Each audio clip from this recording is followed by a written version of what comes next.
Hello everyone! For today's video, tayo po ngayon ay magluluto ng arroz caldo na may manok. Ayan, yan po yung sinasabing arroz caldo na di tinipid sa sahog. Dahil masarap po ngayon kumain ng lugaw kasi nga po maulan.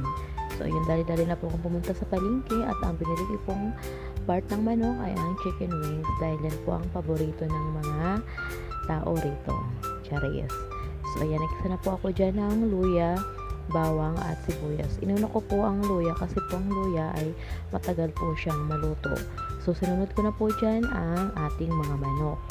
So, minix-mix ko lang yan and then, nilagay ko na po dyan yung bigas na hinugasan ko na din po.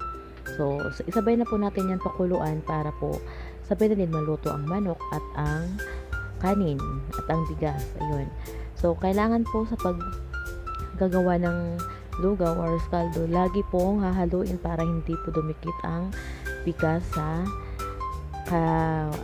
kaldero or ano tawag dyan, basta yan. Kailangan halu-haluin din.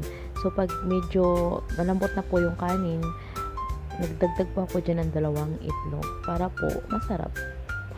So ayan, hinintay ko lang siyang maluto and then halu-haluin lang. Ang nilagay ko palang pampalasa dyan is yung chicken cubes.